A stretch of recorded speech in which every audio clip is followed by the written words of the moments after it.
This was just this session we were talking about owning the journey.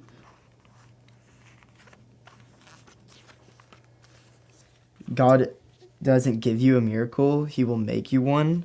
That was one point that really just stuck with me. And just all this, I'm trying to think. There's a lot.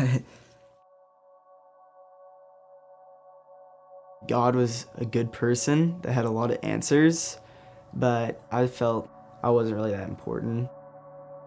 It was kind of just like, oh, I'll put everything on his plate and then I'll just get back out and do the same thing again this week. As far as drinking and partying and all that, I didn't think much of it, whereas in reality, I didn't realize how much of a big deal it was and how big of an effect it was having on me. I would drink, I would have someone drive me home or stay at someone's house, so my parents would never really know any of that was happening. And emotionally, I was very numb, I would say, just because I didn't know what I was doing. I was struggling with my identity of who I was, and I was struggling with who I was called to be, what my purpose was, if I even have a purpose. I don't know if it was just something to displace the pain for the time being, but as all these thoughts started to build up, I actually picked up a knife and actually ended up cutting myself. I didn't realize how sharp the knife was. I didn't realize how deep I cut. I mean, I had a gun in my closet.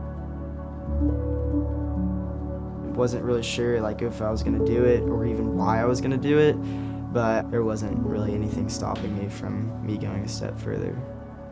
I was just kind of in there trying to stop the bleeding, trying to make it not really obvious, even though I dug myself into a pretty big hole. My best friend that I've known since freshman year, he was concerned for me, and he knows that I was in a dark place, and he called my parents. They didn't realize what they were walking into, and my mom immediately broke down. They were confused why I did this. They're confused what they did wrong at the time being, but all three of us sat down on my bed, and they just started praying. They started trying to comfort me. I was crying. I was tired. I was just drained. I had to make changes. I had to do something differently because, I hit rock bottom. At Rev Camp on the third night, one of the pastors shared a pretty similar story to myself, and he was just sharing his testimony and just a real powerful message that related to me. And that was really where I just kind of felt like God just kind of work in me, and I felt broken, and I realized just everything that was going on. I was really searching for answers. That night I just felt an overwhelming peace and just God saying I have it in my hands, you don't have to worry. I saw this vision that God was gonna use my story to just help others say this isn't who I am, this isn't who I'm defined to be. That was definitely when I realized I have to go all in, just because everything else I do is just gonna be a temporary fix. I also just apologized to him, saying I'm sorry. I realized what was right the whole time, but I was just ignoring him and just going the opposite direction. I also just kind of was I surrender all this to you, and I knew that he would take my bad and turn it to good.